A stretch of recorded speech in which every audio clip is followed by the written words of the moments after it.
1, get Houston over. Captain Columbia, read you loud and clear. How many? Roger 5, Mike. How did you go, over? Listen, babe, everything's going just swimmingly. Beautiful. Great. We're standing by for Eagle. Okay, Houston, tell me we're on. We copy out. Yeah, flight controllers, we're off to a good start. Play it cool. AOS Lim. Roger, AOS Lim. Houston Eagle, how do you read? 5 Eagle, we're standing by for your burn report, over. Roger, the burn was on 5. As soon as the Eagle reappears, things begin to go wrong. Mike, we've lost data. For some reason, We lost all data with Eagle. Radio communications break down. Eagle, Houston, did you call? Messages to Eagle must be relayed through Mike Collins aboard the command module Columbia. Eagle, you copy, Columbia? Throughout the crucial final checks, contact with the Eagle keeps dropping out, don't lose that data.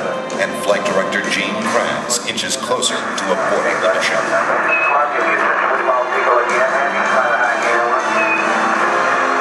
Okay, we got data back. Radar flight looks good. With the vital computer links temporarily holding, the moment of decision is now. Okay, all flight controllers, Donut go for landing. Retro. Go. Idaho. Go. Go. Roll. Go. Telcom. Go. ESP. Go. Ecom. Go. Surgeon. Go. Capcom, we're go for landing. Eagle, Houston, you're go for landing, over. Roger, understand. Go for landing. 1, 0.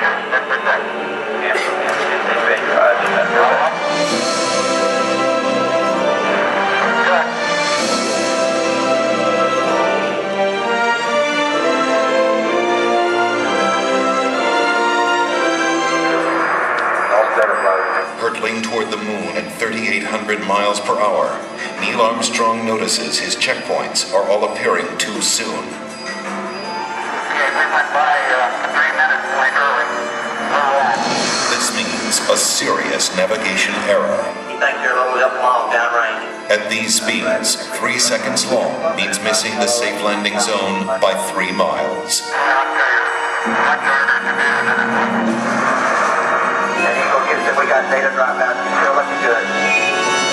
Suddenly, the computer starts firing the maneuvering thrusters, jolting the ship back and forth. This has happened in simulations, but never this much, never this violent. The smooth descent is becoming a bumpy ride. Before that is fixed, Program alarm. a problem with the onboard computer. 1202. 1202 alarm. The astronauts have rehearsed for thousands of possible malfunctions, but not this one. It had been considered too unlikely. Seconds seem like hours as everyone struggles to remember the meaning of a 1202 program alarm. The deadline to safely aboard is vanishing fast. Give us the reading on the 1202 program alarm. 1202 means the Eagle's onboard computer is overloaded. This means Houston is blind, unable to make navigation corrections or interpret the data coming from Eagle's computer.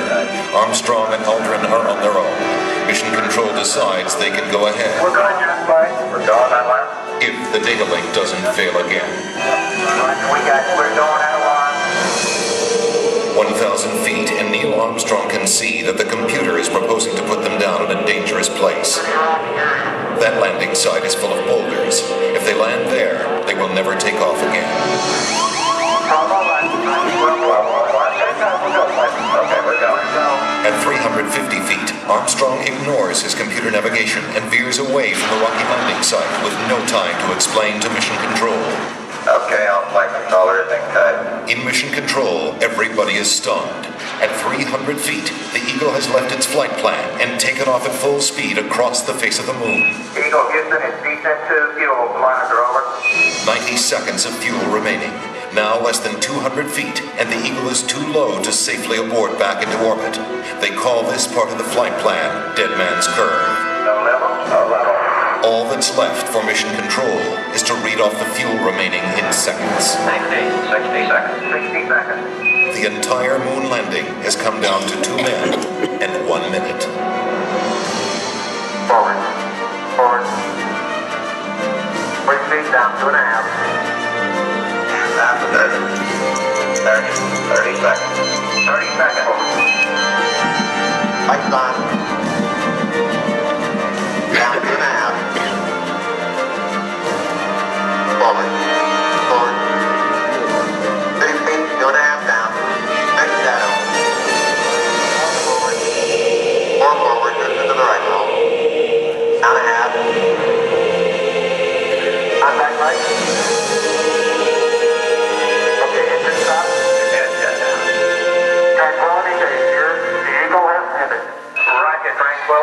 copy you on the ground. You got a bunch of guys about to turn blue. We're breathing again. Thanks a lot. A short time later, history is made again. Okay, Neil, we can see you coming down the ladder now. For one incredible moment, we are one people with one history, watching our destiny unfold. It's one small step for man, one giant leap for mankind.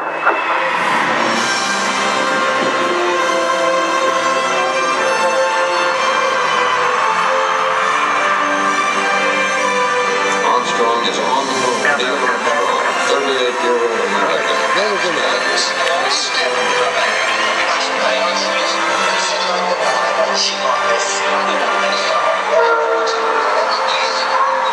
It was a moment shared by an entire world. Here, man, from the planet Earth, first set foot upon the moon. It came in peace for all mankind. With these first steps, mankind stood on the highest ground, and we saw our planet as our home port in the endless ocean of space. There was something which was surprising to me. That occurred as I was standing on the surface. Just after we had landed, I'd gone down, standing on the surface and looking at planet Earth for the first time. Seeing the beauty, seeing the finiteness of it, the limits of it, and realizing what a shame it was that people were confronting each other on that planet without realizing what it was doing to the planet. It was a very emotional moment for me. I actually shed a couple of tears. Something totally unexpected for an engineer, fighter pilot to be crying quietly up there on the moon. Mankind had achieved a tenuous foothold in the heavens, and a new and exciting world lay waiting to be explored.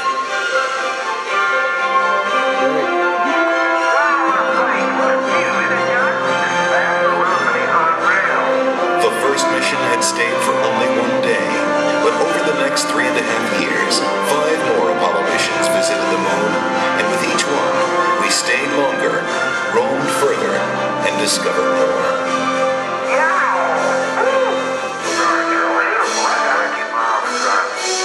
I never thought when I was a kid building rockets, in high school, that we would go to the moon, before the end of the century. I mean, I thought that was something that was way in the future, fantasy. I was strolling on the moon one day in a very month of December. May. Look at the size of that rock. That is the best sample we got. Just don't stub your toe. We have got to understand that as a people, we need to stretch. We need to reach beyond our grasp. We need to strive to do things that seem impossible, because in the accomplishment of them, we move society forward. Boy, isn't the beauty of this place is just absolutely incredible. One of the astronauts has said those hills that we climbed give our children and grandchildren a different perspective, that they see the mountains that we couldn't see. And so what we consider impossible, they're dreaming about. 3, 2, 1. What a ride, what a ride. When I have a chance to talk to kids, I tell them, the first thing I tell them is to take the word impossible out of their vocabulary. Go to their teacher tomorrow morning and scratch it out in the dictionary. The word doesn't exist. If I can stand here and tell you that I lived on the moon, that I called the moon my home for 3 days, you tell me what is impossible in this day and age, much less in a generation that follows, much less into the 21st century. Nothing is impossible. I like exploring things, inventing. I would like to go up there and find out what's really up there. I would like to be an astronaut. I like to design rockets. Payload specialist. I'd be a ground control officer. The thing that my mom can't understand is I'm terrified of heights, but I want to be an astronaut. There's so many things I'd love to do. I would explore, I'd look for everything. I would try to start a farm. Millions of other galaxies that you might be able to live in. The unknown. Anything's possible. Maybe able to cure certain diseases. On Mars and dance on it. Play basketball, but you can still be short. because then you could like fly up in the air. Baseball would be awesome.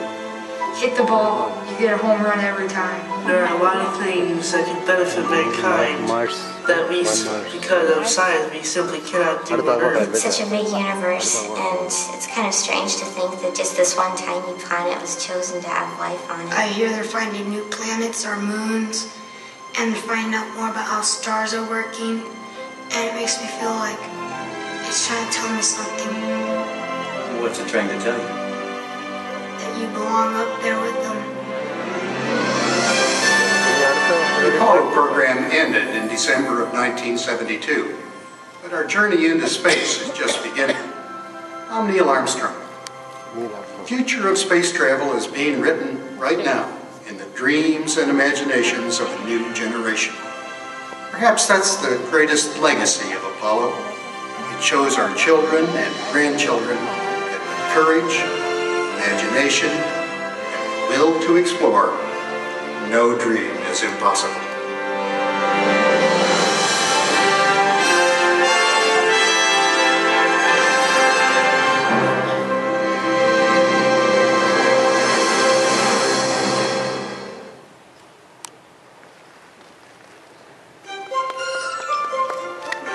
Please watch your step as you exit